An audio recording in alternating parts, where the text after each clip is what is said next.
আসসালামু আলাইকুম প্রিয় বন্ধুরা, আজকে আমরা ইংরেজি গ্রামারের এমন গুরুত্বপূর্ণ একটা বিষয় নিয়ে শিখব যে বিষয়টি ভালোভাবে না বোঝার কারণে, ভালোভাবে আয়ত্তে না থাকার কারণে ইংরেজি বলতে গিয়ে বা লিখতে গিয়ে বাক্যের মধ্যে কোনটা সাবজেক্ট, কোনটা অবজেক্ট, কোনটা পসেসিভ বা পসেসিভ কিভাবে ব্যবহার করতে হয় ইত্যাদি বিষয়গুলো আমরা ক্লিয়ার থাকি না।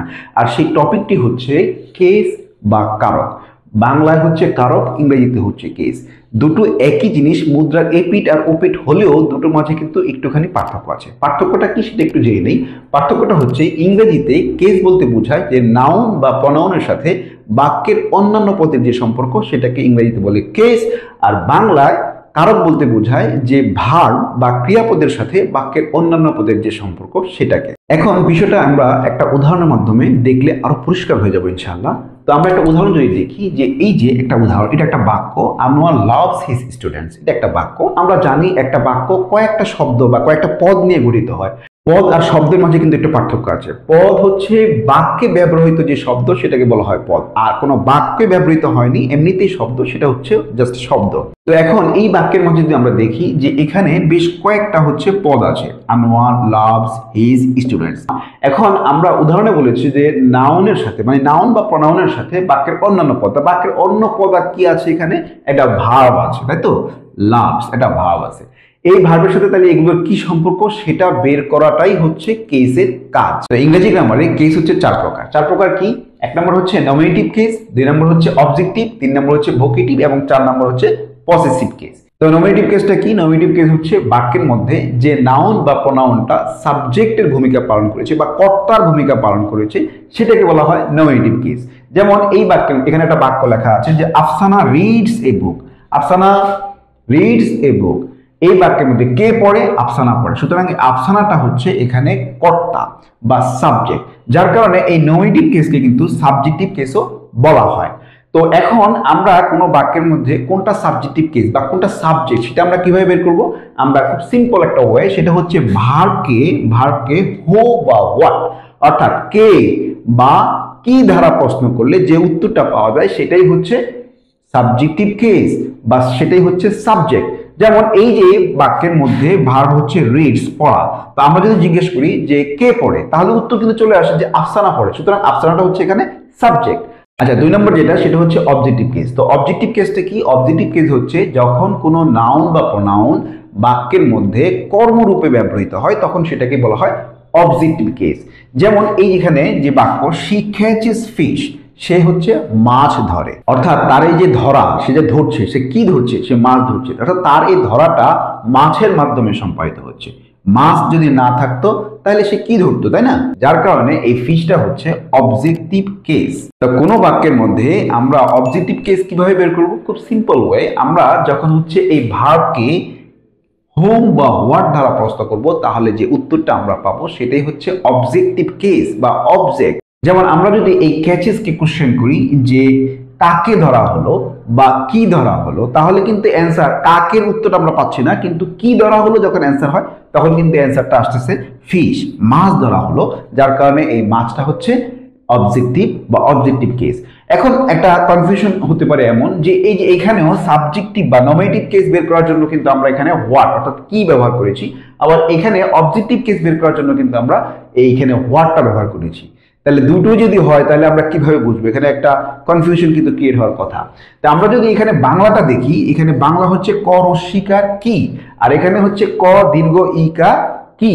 এই কি, রস্বইকার কি আর দীর্ঘ ইকার কি এর মধ্যে কিন্তু একটা পার্থক্য আছে। পার্থক্যটা হচ্ছে রস্বইকার কি আমরা তখনই ব্যবহার করব যেটার উত্তর হচ্ছে মাথা নেড়ে দেওয়া যায়, আর যেটার উত্তর মাথা নেড়ে দেওয়া যায় না বা হচ্ছে যেটার উত্তর দিতে গেলে আমাকে কথা বলতেই হবে বা যেটার উত্তর অনেক লম্বা হয়, সেই ক্ষেত্রে আমরা এই ক দীর্ঘ ইকার এটা ব্যবহার করব। তো এক্ষেত্রে আমি একটা উদাহরণ দেই, যেমন তুমি কি করো। তো কি করো যখন কোশ্চেন করা হবে তখন কিন্তু আমাকে বলতে হবে যে আমি বই পড়ি বা আমি খেলি বা আমি এটা করি ওটা করি ইত্যাদি।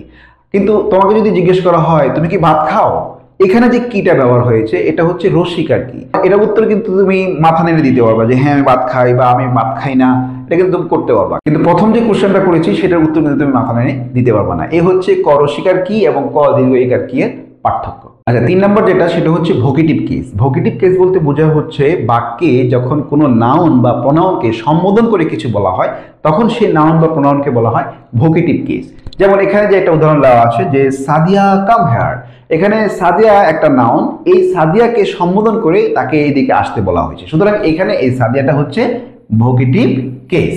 আর 4 নম্বর যেটা সেটা হচ্ছে পসেসিভ কেস। পসেসিভ কেস বলতে বোঝায় যে বাক্যের মধ্যে যখন কোনো নাউন বা প্রোনাউন এটি কার এই প্রশ্নের উত্তর দেয় সেটাই হচ্ছে পসেসিভ। যেমন এই যে কলম, এই কলমটি এটি কার, এটি আমার কলম, তাহলে এই যে আমার, এই আমারটাই হচ্ছে পসেসিভ। যেমন আমরা যদি উদাহরণ দেখি যে দিস ইজ সাইমাস পেন, এই কলমটি কার, এই কলমটি হচ্ছে সাইমার, সুতরাং এই সাইমারটা হচ্ছে এখানে পসেসিভ, সাইমার এটা হচ্ছে possessive. This is your pen, এটা কার কলম, এটা তোমার কলম, তাহলে এই যে তোমার, এই তোমারটা হচ্ছে পসেসিভ। এখন একটা গুরুত্বপূর্ণ বিষয় আমাদের মনে রাখতে হবে, সেটা হচ্ছে এই যে কেস বা কারক 4 প্রকার, তার মধ্যে প্রথম 3 প্রকার নমিনেটিভ, অবজেক্টিভ এবং ভোকেটিভ কেস হিসাবে যেই নাউন বা প্রোনাউনগুলো বাক্যে ব্যবহৃত হয় সেগুলো রূপের পরিবর্তন হয় না, কিন্তু পসেসিভ কেস এর কিন্তু রূপের পরিবর্তন ঘটে।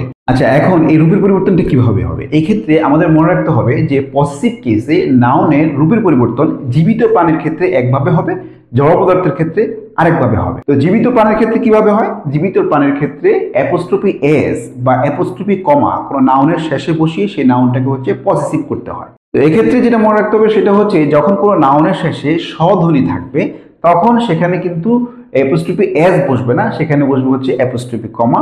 আর এটা ছাড়া অন্য সব ক্ষেত্রে নাউনের শেষে অ্যাপোস্ট্রফি এস বসিয়ে কিন্তু পসেসিভ করা যাবে। বিষয়টা উদাহরণের মাধ্যমে আরেকটু পরিষ্কার হওয়া যায়। যেমন এখানে আমি লিখেছি যে সাদিয়াস বুক, অর্থাৎ সাদিয়ার বই, তো এখানে এই সাদিয়ার পরে কিন্তু স্বধ্বনিটা নাই, যার কারণে আমি এটাকে পসেসিভ করেছি এই অ্যাপোস্ট্রফি এস বসিয়ে।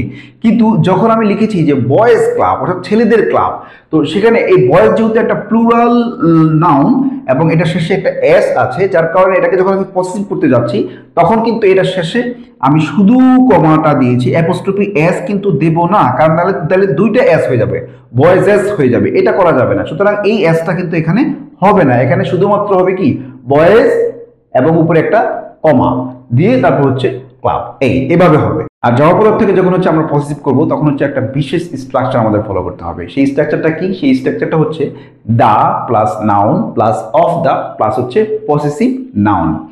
এই পসেসিভ নাউন হচ্ছে যেটাকে হচ্ছে আমরা পসেসিভ করতে চাচ্ছি। যেমন আমি যদি বলি যে চেয়ারের পায়া, তাহলে কার পায়া? চেয়ারের, সুতরাং এই চেয়ারটা এটা হবে পসেসিভ নাউন। তো চেয়ারের কি? চেয়ারের হচ্ছে পায়া, এই পায়াটা হচ্ছে একটা নাউন, সুতরাং এটাকে যদি আমরা স্ট্রাকচারে এই স্ট্রাকচারে ফেলে দিই তাহলে সেটা পসেসিভ হয়ে যাবে। তো যেমন দা, তারপর হচ্ছে পায়া, লেগ, এটা একটা নাউন লেগ, তারপর হচ্ছে অফ দা দিয়ে হচ্ছে আমি এই পসেসিভ চেয়ারের সাথে এটার একটা কানেকশন করে দিয়েছি, তাহলে হয়ে গেল কি the leg of the chair.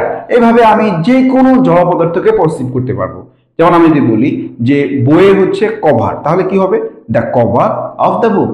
আমি যদি বলি যে বিল্ডিং এর ছাদ, তাহলে কিভাবে হবে? The roof of the building. এইভাবে আমি সমস্ত জড় পদার্থগুলোকে কিন্তু পসেসিভ করতে পারবো। এই ক্ষেত্রে আমাদের আরো একটা বিষয় মনে রাখতে হবে, সেটা হচ্ছে এই স্ট্রাকচার দিয়ে কিন্তু হচ্ছে আমরা যে কোনো জীবিত প্রাণীকেও প্রয়োজন বোধে আমরা পসেসিভ করতে পারবো। যেমন আমি বলতে পারবো the leg of the boy, the hand of the girl, এভাবে কিন্তু আমি বলতে পারবো। কিন্তু আমি কখনোই এই যে অ্যাপোস্ট্রফি এস বা অ্যাপোস্ট্রফি কমা বসিয়ে কোনো জড় পদার্থের সাথে সেই জড় পদার্থকে আমি কিন্তু পসেসিভ করতে পারবো না। আচ্ছা, কোনো নাউনকে পসেসিভ করার আমরা তখন যে নিয়ম শিখলাম সেই নিয়মের বাইরে গিয়ে কিন্তু দুইটা ব্যতিক্রম ধর্মী নিয়ম আছে। সেই দুইটা ব্যতিক্রম ধর্মী নিয়ম কি? একটা হচ্ছে যে সময়, দূরত্ব এবং ওজন প্রকাশক নাউনের ক্ষেত্রে অ্যাপোস্ট্রফি এস ব্যবহার করে পসেসিভ করতে হয়। একটু আগে আমরা জেনেছিলাম কি যে শুধুমাত্র জীবিত প্রাণের ক্ষেত্রেই কিন্তু অ্যাপোস্ট্রফি এস বা অ্যাপোস্ট্রফি কমা ব্যবহার করা যাবে, কিন্তু এখানে ব্যতিক্রমটা হচ্ছে এই 3টা জিনিস মনে রাখতে হবে, সময়, দূরত্ব এবং ওজন প্রকাশক নাউনের ক্ষেত্রে কিন্তু আমরা চাইলে অ্যাপোস্ট্রফি এস ব্যবহার করব। যেমন এ ডেজ ম্যাচ, আমরা প্রায় বলি যে একদিন ব্যাপী যে খেলা সেটাকে বলি এ ডেজ ম্যাচ, তো সেখানে কিন্তু আমরা এস ব্যবহার করি, এই যে এস।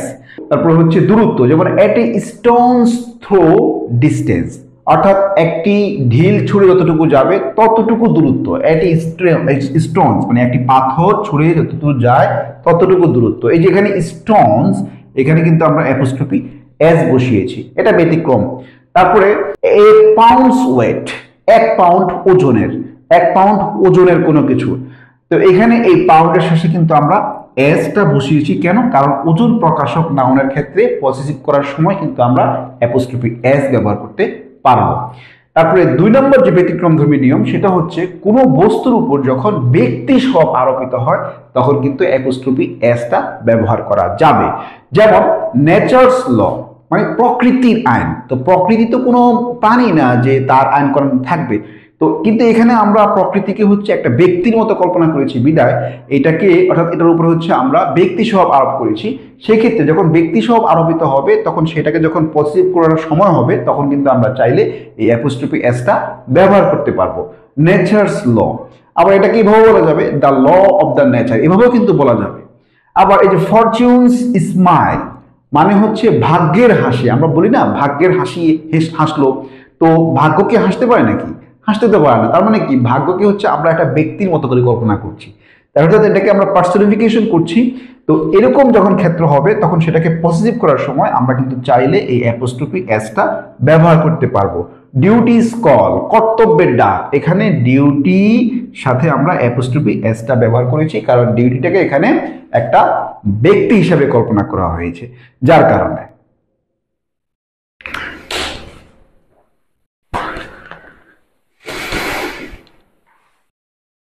আচ্ছা, এই পর্যায়ে আমরা নাউন এন্ড অ্যাপোজিশনটা শিখব। তো নাউন এন্ড অ্যাপোজিশনটা হচ্ছে এমন কতিপয় শব্দ বা শব্দ সমষ্টি যেগুলো ঠিক নাউনের পাশেই বসে এবং বসে ওই নাউন সম্পর্কে অতিরিক্ত তথ্য প্রদান করে। যেমন আমরা যদি একটা উদাহরণ দিই ব্যাপারটা একদম পরিষ্কার হয়ে যাবে। যেমন Rabindranath, the son of Debendranath was a great poet. Rabindranath, যিনি হচ্ছেন দেবেন্দ্রনাথের ছেলে, তিনি ছিলেন একজন মহান কবি, বিরাট একজন কবি ছিলেন।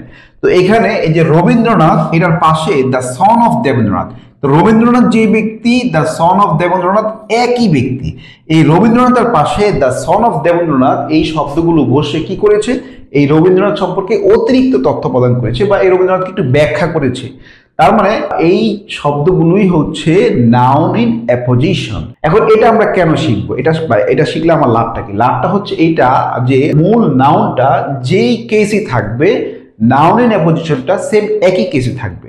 যেমন এইখানে রবীন্দ্রনাথ সম্পর্কে কথা বলা হচ্ছে বাক্যের মধ্যে, তার মানে রবীন্দ্রনাথ হচ্ছে সাবজেক্ট বা সাবজেক্টিভ কেস।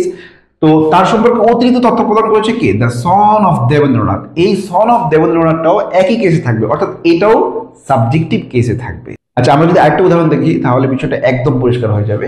যেমন have you read the Gitanjali, the Tagore's poem. তুমি কি গীতাঞ্জলি পড়েছো, যেটা হচ্ছে রবি ঠাকুরের কবিতা। তো এই বাক্যের মধ্যে এই গীতাঞ্জলি সম্পর্কে অতিরিক্ত তথ্য প্রদান করেছে হচ্ছে দ্য টাগোরস পোয়েম। তার কারণ হচ্ছে যে গীতাঞ্জলি যে জিনিস, দ্য টাগোরস পোয়েম বা রবি ঠাকুরের কবিতা একই জিনিস। তো এই ক্ষেত্রে গীতাঞ্জলিটা এখানে এই বাক্যের মধ্যে গীতাঞ্জলিটা ব্যবহৃত হয়েছে অবজেক্টিভ কেস হিসেবে, মানে অবজেক্ট হিসেবে ব্যবহৃত হয়েছে। তাহলে এই দ্য টাগোরস পোয়েম, যে নাউন ইন অ্যাপোজিশন টাগোরস পোয়েম, এটা তাহলে কোন কেসে আছে সেটা তোমরা হচ্ছে কমেন্টসের মাধ্যমে জানাও। আজ এই পর্যন্তই। ভিডিওটি ভালো লাগলে বেশি বেশি লাইক এবং শেয়ার করে বন্ধুদেরকে দেখার সুযোগ করে দিবা। সবাই ভালো থাকবা, সুস্থ থাকবা। তোমাদের জন্য রইল অনেক অনেক শুভকামনা। আসসালামু আলাইকুম।